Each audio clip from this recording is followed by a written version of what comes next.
ನಾನ್ promote ಮಾಡೋ ಗಾಡಿಗಳು ತಗೊಳಕ್ಕೆ ಲಾಯಕ್ ಆಗಿರೋ ಗಾಡಿಗಳು. ಓಲಾ ಅಂತ ಕಚಡ ಗಾಡಿಗಳನ್ನ ನಾನು ಪ್ರಮೋಟ್ ಮಾಡಲ್ಲ. ಕಿವಿ ಕತ್ತರಿಸ್ಬಿಟ್ಟಿದಾರ ನಿಂದು.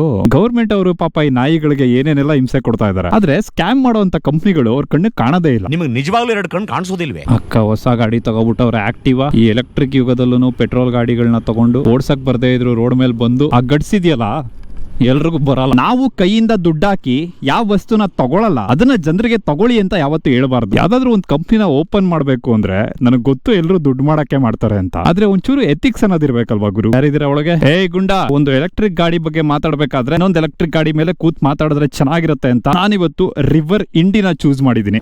ಪ್ರಾಬ್ಲಮ್ಗಳು ಬರ್ತಾ ಇದೆ, ಎಲ್ಲಾ ಗಾಡಿಗಳು ಪ್ರಾಬ್ಲಮ್. ಬೇರೆ ಗಾಡಿ ಬಂದ್ರೆ ಸರ್ವಿಸ್ ಇಲ್ಲ ಸರಿಯಾಗಿ. ಈ ವಿಡಿಯೋನ ನೋಡಿ ನಾನು ಬರ್ಕೊಡ್ತೀನಿ, ಯಾರು ಅನ್ಸಬ್ಸ್ಕ್ರೈಬ್ ಮಾಡೋದಿಲ್ಲ. ಇನ್ನೊಂದ್ 4 ಜನ ಕೇಳಿ ಸಬ್ಸ್ಕ್ರೈಬ್ ಮಾಡಿಸ್ಕೊಡ್ತಾರೆ. ನಿಮ್ಮಲ್ಲಿ ಸುಮಾರು ಜನಕ್ಕೆ ಡೌಟ್ ಬಂದಿರುತ್ತೆ, ಏನು ಜೊತೆಗಿರೋ ಇನ್ಫ್ಲೂಯೆನ್ಸರ್ಸ್ ಬಗ್ಗೆ ನೀನ್ ವಿಡಿಯೋ ಮಾಡಾಕ್ತಾ ಇದೆಯಲ್ಲ ಅಂತ. ನಿಮ್ಗೆಲ್ಲ ರಾಮಾಯಣ ಗೊತ್ತಿದ್ರೆ ರಾಜ್ಯ ಧರ್ಮ ಪಾಲಿಸಕ್ಕೋಸ್ಕರ ರಾಮ ಪತಿ ಧರ್ಮನ ಪಕ್ಕಕ್ಕಿಟ್ಟು ಸೀತೆನ ಬಿಟ್ಟು ಹೋಗಿದ್ದು. ಏನಾದ್ರು ಪ್ರಾಬ್ಲಮ್ ಆದ್ರೆ ನೋಡಿ ಟಿಪಿಕಲ್ ಕನ್ನಡಿಗ ಅಂತ ನನ್ನ ಪೇಜ್ ಇದೆ.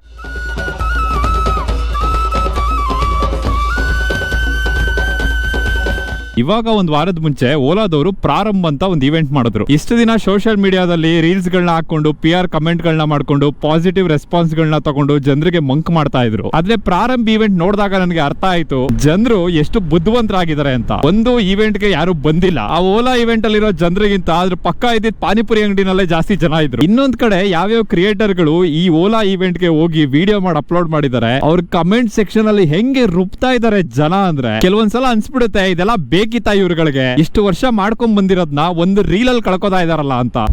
ನಮ್ ಜನ ಎಷ್ಟು ಬೆಳೆಸ್ಬೇಕೋ ಅಷ್ಟು ಬೆಳೆಸ್ತಾರೆ, ಎಡವಟ್ಟಾದ್ರೆ ಎಷ್ಟು ಇಳಿಸ್ಬೇಕೋ ಅಷ್ಟು ಇಳಿಸ್ಬಿಡ್ತಾರೆ. ಅರ್ಥ ಆಯ್ತು ಅನ್ಸುತ್ತೆ. ನನಗೂ ಓಲಾದವರು ಕೇಳಿದ್ರು ಒಂದು ವಿಡಿಯೋ ಮಾಡ್ಕೊಡಿ ಅಂತ. ಅವ್ರು ಪ್ರಾಬಬ್ಲಿ ನಾನು ಓಲಾ ವಿಡಿಯೋ ನೋಡಿಲ್ಲ ಅನ್ಸುತ್ತೆ. ಅದೇ ತರ ಇನ್ನೊಂದಷ್ಟು ಯೂಟ್ಯೂಬರ್ ಗಳನ್ನ ಕೂಡ ಇವರು ಅಪ್ರೋಚ್ ಮಾಡಿದ್ದಾರೆ, ಆದ್ರೆ ಸುಮಾರು ಜನ ಮಾಡಿಲ್ಲ.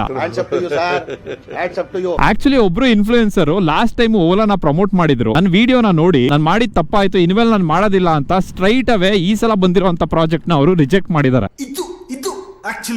ಈ ಇನ್ಫ್ಲೂಯೆನ್ಸರ್ಸ್ ಗಳೆಲ್ಲ ಇದ್ರಲ್ಲಿ ಹೆಂಗೆ ಸಿಗಾಕೋತಾರೆ ಅಂದ್ರೆ ಡೈರೆಕ್ಟ್ ಆಗಿ ಓಲಾದವ್ರು ಬಂದು ಏನ್ ಕೇಳ್ಕೊಳ್ಳೋದಿಲ್ಲ. ಓಲಾದವ್ರಿಗೆ ಫಸ್ಟ್ ಆಫ್ ಆಲ್ ಈ ಇನ್ಫ್ಲೂಯೆನ್ಸರ್ಸ್ ಗಳು ಯಾರು ಅನ್ನೋದು ಗೊತ್ತಿರಲ್ಲ ಗುರು. ಅವರು ಒಂದು PR ಟೀಮ್ ಗೆ ಮಾರ್ಕೆಟ್ ಮಾಡ್ಕೊಡಿ ಅಂತ ಒಂದಿಷ್ಟು ಕಾಸು ಕೊಟ್ಟಿರ್ತಾರೆ. ಅಲ್ಲೂ ಕೂಡ ಕ್ರಿಯೇಟರ್ಸ್ ಗಳಿಗೆ ಫ್ರೀಡಮ್ ಇರೋದಿಲ್ಲ. ಅವ್ರಿಗೆ ಏನ್ ಬೇಕು ಅದನ್ನ ಹೇಳಕ್ ಆಗೋದಿಲ್ಲ. ಒಂದು ಅಗ್ರಿಮೆಂಟ್ ಸೈನ್ ಮಾಡ್ಕೊಂಡಿರ್ತಾರೆ. ನಾವ್ ಹೇಳ್ಕೊಟ್ಟಂಗೆ ಹೇಳ್ಬೇಕು, ಸ್ಕ್ರಿಪ್ಟ್ ಕೊಡ್ತೀವಿ ಅದನ್ನೇ ಮಾತಾಡ್ಬೇಕು ಅಂತ. ಹೇಳದಕ್ಕಿಂತ ಜಾಸ್ತಿನೂ ಮಾಡುವಾಗಿಲ್ಲ, ಹೇಳದಕ್ಕಿಂತ ಕಡಿಮೆನೂ ಮಾಡುವಾಗಿಲ್ಲ, ಹೇಳಿದ್ದನ್ನು ಮಾತ್ರ ಮಾಡಬೇಕು. ಓಲಾದವರು ಯಾವುದೇ ಹೊಸ ಗಾಡಿಗಳನ್ನ ರಿಲೀಸ್ ಮಾಡಿಲ್ಲ, ಹಳೆ ಗಾಡಿಗಳನ್ನೇ ಸ್ವಲ್ಪ ಇಂಪ್ರೂವ್ ಮಾಡಿದ್ದಾರೆ. ಅದರಲ್ಲಿ ಹೊಸ ಬ್ಯಾಟ್ರಿ ಬಂದಿದೆ. ಆ ಬ್ಯಾಟ್ರಿ ನಮ್ಮ ದೇಶದಲ್ಲಿ ಆಗಿರೋದು, ಅದೊಂದು ಭಾರತದಲ್ಲಿ ಆಗಿರುವಂತ ಸೆಲ್. ಓಲಾ ಈಗ ಬರೀ ಒಂದು ಕ್ಯಾಬ್ ಸರ್ವಿಸ್ ಆಗಿ ಉಳ್ಕೊಂಡಿಲ್ಲ, ಒಂದು ಎಲೆಕ್ಟ್ರಿಕ್ ಗಾಡಿ ಮ್ಯಾನುಫ್ಯಾಕ್ಚರರ್ ಆಗಿ ಉಳ್ಕೊಂಡಿಲ್ಲ. ಅವರು ನಮ್ಮ ದೇಶನ ಬದಲಾಯಿಸಕ್ ಬಂದಿದ್ದಾರೆ. ನಮ್ಮ ದೇಶದವರು ಏನಾದ್ರೂ ಒಂದು ತಪ್ಪು ಮಾಡಿದ್ರೆ ಅವ್ರಿಗೆ ಸೆಕೆಂಡ್ ಚಾನ್ಸ್ ಕೊಡ್ಲೇಬೇಕಲ್ವಾ. ಈ ತರ ಎಲ್ಲ ನೀವು ರೀಲ್ ಅಲ್ಲಿ ಜನ ಪುಂಗದ್ನ ಏನ್ ಕೇಳಿದಿರಾ, ಇದಿಷ್ಟು ಸ್ಕ್ರಿಪ್ಟ್ ಗುರು. ಬ್ರ್ಯಾಂಡ್ ಅವ್ರಿಗೆ ಗೊತ್ತು ಜನನ್ನ ಎಮೋಷನಲ್ ಆಗಿ ಹೆಂಗೆ ಫೂಲ್ ಮಾಡಬಹುದು ಅಂತ. ರಾಯಲ್ ಎನ್ಫೀಲ್ಡ್ ಅವರೇ ನೋಡಿ, ಪೇಟ್ರಿಯಾಟಿಸಂ ಹೆಸರಲ್ಲಿ, ನಮ್ಮ ಭಾರತದ ಗಾಡಿ ಅನ್ನೋ ಹೆಸರಲ್ಲಿ ಅವ್ರ ಗಾಡಿಗಳನ್ನ ಮಾರಿ ಇವತ್ತಿಗೂ ತುಕಾಲಿ ಸರ್ವಿಸ್ ಕೊಡ್ತಾ ಇದ್ದಾರೆ. ಈ ಅಂಧಭಕ್ತಿ ಅನ್ನೋದು ಬರೀ ಪೇಟ್ರಿಯಾಟಿಸಂ ಹೆಸರಲ್ಲಿ ಮಾತ್ರ ಬರೋದಿಲ್ಲ. ನೀವು ಇನ್ಫ್ಲೂಯೆನ್ಸರ್ಸ್ ನ ಯಾವ ತರ ಫಾಲೋ ಮಾಡ್ತೀರಾ, ಯಾವ ತರ ನೀನ್ ಏನ್ ಮಾಡಿದ್ರು ಸರಿ ಗುರು ನಾನು ಬಿಟ್ಕೊಡೋದಿಲ್ಲ ಅಂತ ಹೇಳ್ತೀರಾ, ಯಾವ ತರ ಅವ್ರು ಹೇಳಿದ್ನೆಲ್ಲ ನಂಬಿ ನೀವು ಗಾಡಿಗಳ ಮೇಲೆ ದುಡ್ಡು ಇನ್ವೆಸ್ಟ್ ಮಾಡ್ತೀರಾ, ಅಲ್ಲಿಂದಾನೇ ಶುರು ಆಗುತ್ತೆ ಈ ಅಂಧಭಕ್ತಿ ಅನ್ನೋದು. ಈ ಗಾಡಿ ಬಗ್ಗೆ ಕರ್ನಾಟಕದಲ್ಲಿ ಫಸ್ಟ್ ವಿಡಿಯೋ ಮಾಡಿದ್ ನಾನೇ. ನನಗೆ ಅವತ್ತೇ ಗೊತ್ತಿತ್ತು ಈ ಗಾಡಿ ಚೆನ್ನಾಗಿ ಓಡುತ್ತೆ ಅಂತ.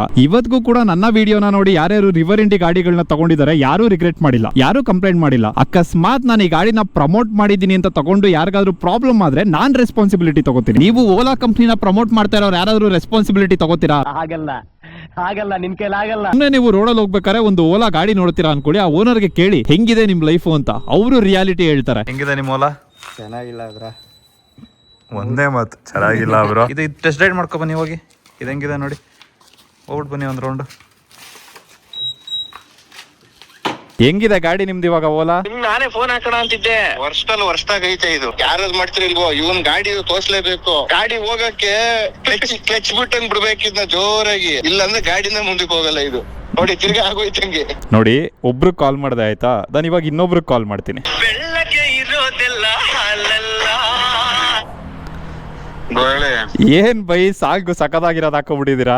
ಇನ್ಸ್ಪಿರೇಷನ್ ಎಲ್ಲಿಂದ ಹೇಳಿ ನೆನ್ಪ್ ಮಾಡ್ಕೊಳ್ಳಿ. ಒನ್ ಜಾಯಿಂಟ್ ಕನ್ನಡ ಅವ್ರದ್ದು ಎಂಡಿಂಗ್ ಬಿಟ್ಟು ಅದು ಬಿಡಿ, ನಿಮ್ದು ಓಲಾ ಕತೆ ಹೇಳಿ ಹೆಂಗಿದೆ ಅಂತ. ಯಾವಾಗ ಅರ್ಜೆಂಟ್ ಅಲ್ಲಿ ಹೋಗ್ಬೇಕು ಅಂತ ಹೇಳ್ತೀವಿ ಅವಾಗ ನಾನ್ ಬರಲ್ಲ ಅಣ್ಣ ಅಂತ ಬಿಟ್ಬಿಡ್ತದೆ. ಇದು ಬರೀ 2 ಕಾಲ್ ನಿಲ್ಲೋದಿಲ್ಲ ಗುರು. ನಮ್ಮ ಸುತ್ತಮುತ್ತ ಇರೋರನೆ ಎಷ್ಟು ಜನ ಓಲಾನ ತಗೊಂಡು ಸ್ಕ್ಯಾಮ್ ಆಗಿದ್ದಾರೆ ಅಂದ್ರೆ ಜೀವನನೇ ಬೇಜಾರಾಗ್ಬಿಡುತ್ತೆ. ಆಯ್ತು, ನೀವು ಹೊಸದಾಗಿ ಇನ್ನೊಂದು ಗಾಡಿ ಬಿಡ್ತೀರಾ, ಚೆನ್ನಾಗಿರೋ ಗಾಡಿ ಬಿಡ್ತೀರಾ, ಒಳ್ಳೇದಾಗ್ಲಿ. ನಮ್ ದೇಶದವ್ರಿಗೆ ಉಪಯೋಗ ಆಗುತ್ತೆ ಅಂದ್ರೆ, ನಮ್ಮ ಬೈಕಿಂಗ್ ಕಮ್ಯುನಿಟಿಗೆ ಉಪಯೋಗ ಆಗುತ್ತೆ ಅಂದ್ರೆ ನಾನೇ ನಿಂತು ಪ್ರಮೋಷನ್ ಮಾಡ್ಕೊಡ್ತೀನಿ. ಆದ್ರೆ ಅದಕ್ಕೆ ಅದಕ್ಕಿಂತ ಮುಂಚೆ ನೀವೇನ್ ಮಾಡ್ಬೇಕು, ಇರೋ ಪ್ರಾಬ್ಲಮ್ ನ ಸಾಲ್ವ್ ಮಾಡ್ಬೇಕು. ಅದನ್ನ ನೀವು ಮಾಡ್ತಾ ಇಲ್ಲ, ಅದನ್ನ ಮುಚ್ಚಾಕ್ತಾ ಇದೀರಾ. ಅದ್ರ ಮೇಲೆ ಇನ್ನೊಂದ್ ಸೀನ್ ಏನಾಗಿದೆ ಅಂದ್ರೆ ಎಲ್ಲಾ ಕಡೆ ಭವಿಷ್ ಅಗರ್ವಾಲ್ಗೆ ನೆಗೆಟಿವಿಟಿ ಬಂದ್ಬಿಟ್ಟಿದೆ, ಎಲ್ಲಾ ಜನ ಅನ್ಫಾಲೋ ಮಾಡ್ತಾ ಇದಾರೆ. ಈಗ ನಾನ್ ಹೇಳೋದೇನು ಅಂದ್ರೆ, ಓಲಾದಲ್ಲಿ ಏನೋ ಒಂದ್ ಇವೆಂಟ್ ಆಯ್ತು, ಅದಕ್ಕೆ ಒಂದಷ್ಟು ಜನ ಇನ್ಫ್ಲೂಯೆನ್ಸರ್ಸ್ ಗಳು ಸ್ಟೋರಿ ಹಾಕಿದ್ರು. ಅದ್ರಲ್ಲಿ ಓಲಾನ ಟ್ಯಾಗ್ ಮಾಡಿದ್ರೆ ಒಂದ್ ಪಕ್ಷ ಓಕೆ, ಭವಿಷ್ ಅಗರ್ವಾಲ್ ನ ಏನಕ್ಕೆ ಟ್ಯಾಗ್ ಮಾಡ್ತಾ ಇದೀರಾ ನೀವು? ನಿಮ್ಗೆ ಅಷ್ಟು ತಲೆನಲ್ಲಿ ಬುದ್ಧಿ ಇಲ್ವಾ? ಭವಿಷ್ ಅಗರ್ವಾಲ್ ಅವ್ನ ಕೆಟ್ಟ ಇಮೇಜ್ ನ ವೈಟ್ ವಾಶ್ ಮಾಡ್ಕೊಳಕ್ಕೆ ಯೂಸ್ ಮಾಡ್ತಾ ಇರುವಂತ ಟೆಕ್ನಿಕ್. PR ಏಜೆನ್ಸಿ ಅವರು ಅದನ್ನು ಸ್ಪೆಸಿಫಿಕ್ ಆಗಿ ಮೆನ್ಷನ್ ಮಾಡಿದ್ರು, ನೀವು ಓಲಾ ಜೊತೆಗೆ ಭವಿಷ್ ಅಗರ್ವಾಲ್ ಅಕೌಂಟ್ ನು ಟ್ಯಾಗ್ ಮಾಡಬೇಕು ಅಂತ. ಅಲ್ಲ ಗುರು, ನಮ್ ಜನ ದುಡ್ಡುಗೋಸ್ಕರ ಏನ್ ಬೇಕಾದ್ರೂ ಮಾಡ್ತಾರ. ಬೇಸ್ ಲೈನ್ ನೋಡೋದಾದ್ರೆ ಓಲಾ ಕಸ್ಟಮರ್ ಗಳು ಯಾರ್ಯಾರು ಹೇಳಿ? ಫ್ಯಾಮಿಲಿ ಡೈಲಿ ಯೂಸ್ ಮಾಡೋರು, ಮಕ್ಕಳನ್ನ ಸ್ಕೂಲ್ ಬಿಡೋರು, ಕಾಲೇಜ್ಗೆ ಓಡಾಡುವಂತ ಹುಡುಗರು, ಎಸ್ಪೆಷಲಿ ನಾನ್ ನೋಡಿರೋ ತರ ಡೆಲಿವರಿ ಮಾಡುವಂತ ಹುಡುಗರು, ಇವರೆಲ್ಲ ಪೆಟ್ರೋಲ್ ಗಾಡಿ ತಗೋಬೇಕು ಅಂತ ಪ್ಲಾನ್ ಮಾಡಿರ್ತಾರೆ. ಆದ್ರೆ ಎಲ್ಲೋ ಒಂದ್ ಕಡೆ ದುಡ್ಡು ಉಳಿಯುತ್ತೆ, ಆ ಉಳಿದಿರುವಂತ ದುಡ್ಡನ್ನ ನಮ್ಮ ಫ್ಯಾಮಿಲಿ ಅವ್ರ ಮೇಲೆ ಯುಟಿಲೈಸ್ ಮಾಡ್ಕೊಳ್ಳೋಣ, ನಮ್ಮ ಲೈಫ್ ನ ಸ್ವಲ್ಪ ಬೆಟರ್ ಮಾಡ್ಕೊಳ್ಳೋಣ ಅಂತ ಯೋಚನೆ ಮಾಡ್ಕೊಂಡು ಒಂದು ಎಲೆಕ್ಟ್ರಿಕ್ ಗಾಡಿಗೆ ಇವರು ಕೈ ಹಾಕ್ತಾ ಇರ್ತಾರೆ. ಆ ಟೈಮ್ ಅಲ್ಲಿ ಈ ಗಾಡಿಗಳು ಕೈ ಕೊಟ್ರೆ ಕರೆಕ್ಟ್ ಟೈಮ್ಗೆ ಕಾಲೇಜ್ಗೆ ಹೋಗಕ್ಕಾಗಲ್ಲ, ಕರೆಕ್ಟ್ ಟೈಮ್ಗೆ ಮಕ್ಕಳನ್ನ ಸ್ಕೂಲ್ ಬಿಡಕ್ಕಾಗಲ್ಲ, ಕರೆಕ್ಟ್ ಟೈಮ್ಗೆ ಇವ್ರು ಕೆಲಸ ಮಾಡಕ್ಕಾಗೋದಿಲ್ಲ. ಇನ್ನ ಡೆಲಿವರಿ ಬಾಯ್ಸ್ ಬಗ್ಗೆ ನೀವು ಕೇಳಲೇಬೇಡಿ. ಮಧ್ಯರಾತ್ರಿನಲ್ಲಿ ನಿಮ್ಗೆ ಏನೋ ಮಳೆ ಬರ್ತಿದೆ, ಚಳಿ ಆಗ್ತಿದೆ, ತಿನ್ನಕ್ಕೆ ಬಿಸಿ ಬಿಸಿ ಪಿಜ್ಜಾ ಬೇಕು ಅಂದ್ರೆ ಡೆಲಿವರಿ ಬಾಯ್ಸ್ ನಿಮ್ ಮನೆಗೆ ತಂದ್ಕೊಡ್ತಾರೆ. ಮಳೆನಾ, ಚಳಿನಾ, ರಾತ್ರಿನ, ಕತ್ಲೆನಾ ಅಂತ ನೋಡೋದಿಲ್ಲ. ಹಂಗಿದ್ರು ಕೂಡ ಜನ ಒಂದ್ 5 ನಿಮಿಷ ಲೇಟ್ ಆಗಿ ಬಂದ್ರೆ ಬೈಯಕ್ ಶುರು ಮಾಡ್ತೀರಾ. ಅಂತದ್ರಲ್ಲಿ ಈ ತರ ಓಲಾ ಗಾಡಿಗಳನ್ನ ತಗೊಂಡು ರೋಡ್ ಮಧ್ಯೆ ಅದು ಕೆಟ್ಟ ನಿಲ್ತು ಅಂದ್ರೆ ಏನೇನೆಲ್ಲ ಅನುಭವಿಸ್ಬೇಕಾಗತ್ತ ಅವರು. ಡೆಲಿವರಿ ಮಾಡ್ತೀರಾ? ಈಗ ರೀಸೆಂಟ್ ಆಗಿ ಒಂದು ಸಾಫ್ಟ್ವೇರ್ ಅಪ್ಡೇಟ್ ಆಗ್ಬಿಟ್ಟು ಒಂದು 25 ದಿನ 30 ದಿನ ನಿಲ್ಸ್ಕೊಂಡ್ಬಿಟ್ಟಿದ್ರು. ಅದು 1 hour ಕೆಲಸಕ್ಕೆ 30 ದಿನ ನಿಲ್ಸ್ಕೊಂಡ್ಬಿಟ್ಟು. ಆ ಟೈಮಲ್ಲಿ ಯಾವ ಗಾಡಿ ಯೂಸ್ ಮಾಡಿದ್ರಿ? ಪೆಟ್ರೋಲ್ ಗಾಡಿ. ಎಲ್ಲ ಲಾಸ್ ಆಯ್ತಾ?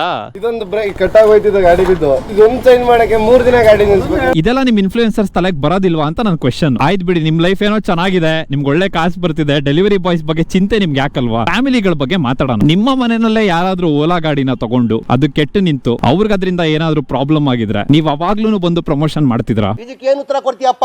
ಎಲೆಕ್ಟ್ರಿಕ್ ಗಾಡಿಗಳು ಅನ್ನೋದು ಇನ್ನೆವಿಟಬಲ್ ಗುರು, ಅದನ್ನ ನಿಲ್ಸಕ್ ಆಗೋದಿಲ್ಲ, ಅದು ಬಂದೇ ಬರುತ್ತೆ. ಫಾರ್ ಆಬ್ವಿಯಸ್ ರೀಸನ್ಸ್ ಆಗಿರ್ಬೋದು, ಲೈಫ್ ಅಲ್ಲಿ ಬರುವಂತ ಡಿಮ್ಯಾಂಡ್ಸ್ ಗೋಸ್ಕರ ಆಗಿರ್ಬೋದು, ನಾವು ಒಂದಲ್ಲ ಒಂದ್ ಟೈಮ್ ಅಲ್ಲಿ ಎಲೆಕ್ಟ್ರಿಕ್ ಗಾಡಿಗಳಿಗೆ ಶಿಫ್ಟ್ ಆಗೇ ಆಗ್ತೀವಿ. ಆದ್ರೆ ಅದು ಪ್ರೋಸೆಸ್ ತುಂಬಾ ನಿಧಾನಕ್ಕೆ ಆಗಬೇಕು. ವರ್ಷದ ಕುಳ್ನ ಬಿಟ್ರು ಅಂತ ನಮ್ಮ ಊರಲ್ಲಿ ಒಂದು ಗಾದೆ ಇದೆ. ಆತರ ಆಗಿದೆ ಓಲಾ ಓನರ್ಸ್ ಗಳ ಕತೆ. ಕಮ್ಮಿ ಕಾಸಿಗೆ ಬೇಗ ಒಂದ್ ಗಾಡಿ ಸಿಗುತ್ತೆ, ಮನೆಗೆ ಡೆಲಿವರಿ ಆಗುತ್ತೆ, ಎಲ್ಲಾರು ತಗೋತಾ ಇದಾರೆ, ನನ್ನ ಹತ್ರನೂ ಒಂದಿರ್ಲಿ ಅಂತ ತಗೊಂಡು ಇವಾಗ ಅನುಭವಿಸ್ತಾ ಇದಾರೆ. ಇವಾಗ ಇನ್ನೊಂದಷ್ಟು ಜನ ಅತಿ ಬುದ್ಧಿವಂತರು ಬಂದ್ಬಿಟ್ಟು ಹೇಳ್ತಾರೆ, ಇವನು ರಿವರ್ ಇಂಡಿ ಪ್ರಮೋಷನ್ ಮಾಡೋದಕ್ಕೋಸ್ಕರ ಓಲಾನ್ ಬೈತಾ ಇದ್ದಾನೆ, ಎಲ್ರು ಒಂದೇ, ನೀವೆಲ್ಲ ಒಂದೇ, ಈ ಗಾಡಿ ನಂದೇ. ಹೊಸ ವರ್ಷಕ್ಕೆ ಸಂಕ್ರಾಂತಿಗೆ ನಮ್ಮ ಕಂಪ್ನಿಯಲ್ಲಿ ಯೂಸ್ ಮಾಡಕ್ಕೆ ತಗೊಂಡಿರುವಂತ ಗಾಡಿ. ಬೇಕು ಅಂದ್ರೆ ಇನ್ವಾಯ್ಸ್ ಪ್ರೂಫ್ ಕೊಡ್ತೀನಿ, ಬೇಕು ಅಂದ್ರೆ ನಾನು ಡೆಲಿವರಿ ತಗೊಂಡಿರೋ ಪ್ರೂಫ್ ಕೊಡ್ತೀನಿ, ಬೇಕು ಅಂದ್ರೆ ಹೋಗಿ ಮೈಸೂರಲ್ಲಿ ಇರುವಂತ ಬಡ್ಡೀಸ್ ರಿವರ್ ಇಂಡಿ ಶೋರೂಮ್ ಅಲ್ಲಿ ಚೆಕ್ ಮಾಡಿ, ಟಿಪಿಕಲ್ ಕನ್ನಡಿಗ ತಗೊಂಡ್ರ ಗಾಡಿನ ಅಂತ. ಈ ಊರ್ ಬಿಟ್ಟು ಎಲ್ಲರೂ ದೂರ ಹೊರಟೋಣ ಕಂಡ್ರು. ಎಲ್ಲಾರು ಸುಮ್ನೆ ಪೇಡ್ ಪ್ರಮೋಷನ್ ಅಂತ ಬಾಯ್ ಬಡ್ಕೋತಿರಲ್ಲ. ನಾನು ಪೇಡ್ ಪ್ರಮೋಷನ್ ಮಾಡೋದು, ಆದ್ರೆ ದುಡ್ಡು ಡಿಸ್ಕೌಂಟ್ ಮಾಡ್ತಿಲ್ಲ, ದುಡ್ಡು ಕೊಟ್ಟು ಮಾಡ್ತಾ ಇದೀನಿ, ನಾನೇ ಪೇ ಮಾಡಿ ನಾನೇ ಪ್ರಮೋಷನ್ ಮಾಡ್ತಾ ಇದೀನಿ. ಏನಕ್ಕೆ ಅಂದ್ರೆ ನನ್ನ ವಿಡಿಯೋನ ಯಾರ್ಯಾರು ನೋಡ್ತೀರಾ, ನಿಮ್ಮಲ್ಲಿ ಒಂದಷ್ಟು ಜನ ಎಲೆಕ್ಟ್ರಿಕ್ ಗಾಡಿಗಳನ್ನ ತಗೋಬೇಕು ಅಂತ ವೆಯ್ಟ್ ಮಾಡ್ತಾ ಇರ್ತೀರಾ. ಕಾಸಿಸ್ಕೊಂಡು ಓಲಾ ಅಂತ ಗಾಡಿಗಳನ್ನ ಪ್ರಮೋಟ್ ಮಾಡುವಂತ ಇನ್ಫ್ಲೂಯೆನ್ಸರ್ಸ್ ಬಂದ್ಬಿಟ್ಟು ನಿಮ್ಗೆ ಯಾರ ಮೇಲೂ ನಂಬಿಕೆ ಇಲ್ಲ ಇವಾಗ. ಹಂಗಂತ ನೀವು ನನ್ನನ್ನು ನಂಬಿ ಈ ಗಾಡಿನ ತಗೊಳ್ಳಿ ಅಂತ ನಾನು ಹೇಳ್ತಾ ಇಲ್ಲ. ನಾನು ಈ ಗಾಡಿನ ಏನಕ್ಕೆ ತಗೊಂಡಿದ್ದೀನಿ ಅನ್ನೋ ರೀಸನ್ ಅನ್ನ ಅರ್ಥ ಮಾಡ್ಕೊಳ್ಳಿ ಅಂತ ನಾನು ಹೇಳ್ತಾ ಇರೋದು. ಈ ಬ್ರ್ಯಾಂಡ್, ಈ ಗಾಡಿ ಎಷ್ಟು ವರ್ಷ ಮಾರ್ಕೆಟ್ ಅಲ್ಲಿ ಇರುತ್ತೆ ಅಂತ ನಾನು ಗ್ಯಾರಂಟಿ ಕೊಡಕ್ ಆಗೋದಿಲ್ಲ ಗುರು. ಏನಕ್ಕೆ ಅಂದ್ರೆ ನಮ್ಮ ಜನ ಹೈಪ್ ಗೆ ಸಪೋರ್ಟ್ ಮಾಡಿದಷ್ಟು ರಿಯಲ್ ಪ್ರಾಡಕ್ಟ್ ಗೆ ಸಪೋರ್ಟ್ ಮಾಡೋದಿಲ್ಲ. ಮುಂದೊಂದು ದಿನ ಈ ಗಾಡಿ ಡಿಸ್ಕಂಟಿನ್ಯೂ ಆಗ್ಬೋದು, ಈ ಕಂಪನಿ ಇಲ್ಲದೆ ಇರಬಹುದು, ಆದ್ರೆ ಈ ಗಾಡಿ ತುಂಬಾ ಚೆನ್ನಾಗಿದೆ. ಅದು ಒಂದು ರೀಸನ್ಗೆ ನಾನು ತೆಗೆದಿಟ್ಕೊಂಡಿದ್ದೀನಿ ಇವತ್ತಿಗೂ. ಮಾತೇ ಇಲ್ಲ. ಪ್ರಾಣಿಗಳ ಮೇಲೆ ದಯೆ ಇರಲಿ. ನಮ್ಮ ಕರ್ನಾಟಕ ರಸ್ತೆ ಸಾರಿಗೆ ಸಂಸ್ಥೆಯವರು ಪ್ರಾಣಿಗಳ ಮೇಲೆ ದಯೆ ಇರಲಿ ಅಂತ ಬೋರ್ಡ್ ಹಾಕೊಂಡು ಓಡಾಡ್ತಾ ಇದ್ದಾರೆ. ಎಂತ ಒಳ್ಳೆ ಕೆಲಸ ಅಲ್ವಾ? ಪ್ರಾಣಿಗಳ ಮೇಲೆ ಎಷ್ಟು ಪ್ರೀತಿ ಇದೆ ಅವ್ರಿಗೆ. ಅದೇ ಕೆಳಗಡೆ ನೋಡಿ RMD ಪಾನ್ ಮಸಾಲ ಹಾಕೊಂಡು ಓಡಾಡ್ತಾ ಇದ್ದಾರೆ. ಪ್ರಾಣಿಗಳ ಮೇಲೆ ಮಾತ್ರ ದಯೆ ಇರಬೇಕು. ಮನುಷ್ಯರು ಪಾನ್ ಮಸಾಲ ತಿಂದು ಹಾಳಾಗೋಗ್ಲಿ, ಅವ್ರಿಗೆ ಮೌತ್ ಕ್ಯಾನ್ಸರ್ ಬರ್ಲಿ, ನಿಗ್ರೋಗ್ಲಿ, ಕಾಲೆತ್ಕೊಂಡ್ಬಿಡ್ಲಿ, ತಮಟೆ ಹೊಡ್ಸ್ಕೊಂಡ್ಬಿಡ್ಲಿ, ನಮ್ಮ ಕರ್ನಾಟಕ ಸರ್ಕಾರಕ್ಕೆ ಏನು ಪ್ರಾಬ್ಲಮ್ ಇಲ್ಲ ಗುರು. ಪ್ರಾಣಿಗಳ ಮೇಲೆ ದಯೆ ಇರಬೇಕು. ಆಕ್ಚುಲಿ KSRTC ಅವ್ರನ್ನ ನೋಡೋರು ಹಂಗೆ ಅನ್ಸುತ್ತೆ, ಪ್ರಾಣಿಗಳಿಗೆ ನಿಯತ್ ಜಾಸ್ತಿನಾ?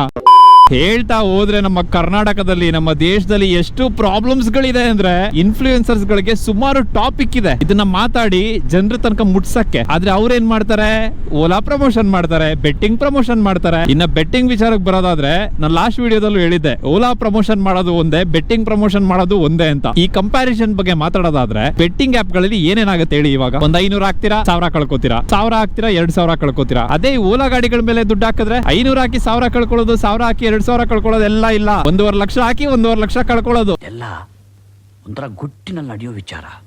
ಇದನ್ನ ಯಾರಿಗೂ ಹೇಳ್ಬೇಡಿ. ನಾನು ಇವತ್ತಿಗೂ ಹೇಳ್ತೀನಲ್ಲ, ಇದೆಲ್ಲ ನಮ್ ಜನರು ತಪ್ಪು. ನಾವು ಇಲ್ಲಿ ಸೋಷಿಯಲ್ ಮೀಡಿಯಾದಲ್ಲಿ ಇರೋದು, ನಾವು ಅಂತ ಸಾರಿ ಜನರಲೈಸ್ ಮಾಡ್ತಾ ಇದೀನಿ, ನಾನು ಈ ಸೋಷಿಯಲ್ ಮೀಡಿಯಾದಲ್ಲಿ ಇರೋದು. ನನಗೆ ಎಲ್ಲಾ ಬಂದು ಜೈಕಾರ ಹಾಕಬೇಕು, ನನಗ್ ಬಂದು ನೀನೇ ಗ್ರೇಟ್ ಅನ್ಬೇಕು, ನೀನೇ ಸಾಚಾ ಅನ್ಬೇಕು, ಅದಕ್ಕಲ್ಲ ಗುರು. ನಾನು ಸೋಷಿಯಲ್ ಮೀಡಿಯಾದಲ್ಲಿ ಇರೋದು ನಿಯತ್ತಾಗಿ ಏನಿದೆ ಅದನ್ನ ಹೇಳಕ್ಕೆ. ನಾನೊಂದು ಕೊಲಾಬರೇಷನ್ ಮಾಡೋಣ ಅಂತ ಇದೀನಿ. ಇಡೀ ಕರ್ನಾಟಕದ ಹಿಸ್ಟ್ರಿನಲ್ಲೇ ಸಬ್ಸ್ಕ್ರೈಬರ್ಸ್ ಜೊತೆ ಕೊಲಾಬರೇಷನ್ ಮಾಡಿಲ್ಲ. ನಾನು ಇಲ್ಲೊಂದು ಜಿಮೇಲ್ ಐಡಿ ಹಾಕ್ತೀನಿ. ಇದಕ್ಕೆ ನೀವ್ ಯಾರ್ಯಾರು ಓಲಾ ಓನರ್ ಗಳಿದ್ದೀರಾ, ನಿಮ್ಗೆ ಏನೇನ್ ಪ್ರಾಬ್ಲಮ್ ಇದೆ, ಒಂದ್ 20 ರಿಂದ 30 ಸೆಕೆಂಡ್ ವಿಡಿಯೋ ಮಾಡಿ ಕಳಿಸಿ. ನಾನು ಅದನ್ನೆಲ್ಲ ಕೊಲಾಜ್ ಮಾಡ್ಬಿಟ್ಟು ಒಂದು ಯೂಟ್ಯೂಬ್ ವಿಡಿಯೋ ಹಾಕ್ತೀನಿ. ಬ್ರ್ಯಾಂಡ್ ಅವ್ರು ಏನ್ ಗುರು ನಮ್ಗೆ 4.5 ಲಕ್ಷ ಕೊಟ್ಬಿಟ್ಟು ಪ್ರಮೋಷನ್ ಮಾಡಿ ಅನ್ನೋದು. ನನ್ನ ಹತ್ರ 4.5 ಲಕ್ಷ ಜನ ಇದಾರೆ, ಅದ್ರಲ್ಲಿ 45 ಜನ ಅವ್ರ ಪ್ರಾಬ್ಲಮ್ ಹೇಳ್ಕೊಂಡ್ರು ಸಾಕು. ನಿಮ್ಮ ಬ್ರ್ಯಾಂಡ್ ಬಣ್ಣ ಏನು ಅಂತ ಬಯಲು ಮಾಡ್ತೀನಿ ನಾನು. No comments.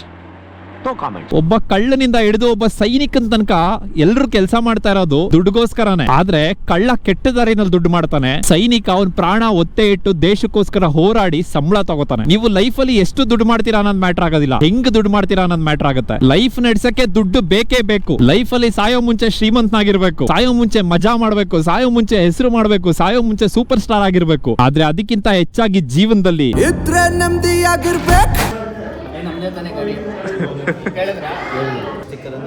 ಕಂಪ್ನಿದು ನಮ್ದು, ಇದು ನಮ್ ಕಂಪ್ನಿ.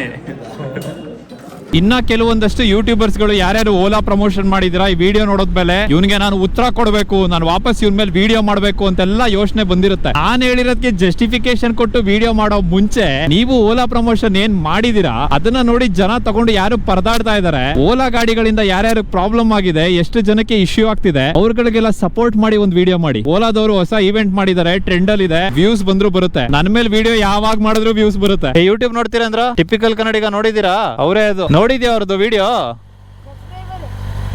ಅವ್ರ ರಿಯಲ್ ಹೆಸರು ಕೇಳು, ತಿಪ್ಪೇಸ್ವಾಮಿ ಅಂತ ಹೆಸರು, ಅದಕ್ಕೆ ಟಿಪಿಕಲ್ ಕನ್ನಡಿಗ ಅಂತ ಇಟ್ಕೊಂಡಿರೋದು. ಟಿಪಿಕಲ್ ಅವ್ರೆ ರೇವ್ ಮಾಡಿ ಹುಡುಗರಿಗೆ.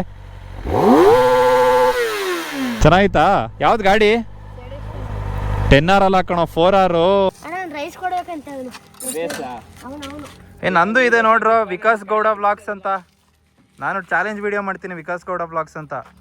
ಟಿಪಿಕಲ್ ಅವ್ರ ಜೊತೆ ಫೋಟೋ ಬೇಕಾ ನಿಂಗೆ? ತಗೊಳ್ಳಿ ಸರ್, ಫೋಟೋ ಕೊಡಿ. ನಾನೆಲ್ಲ ಕಣ ಅವ್ರು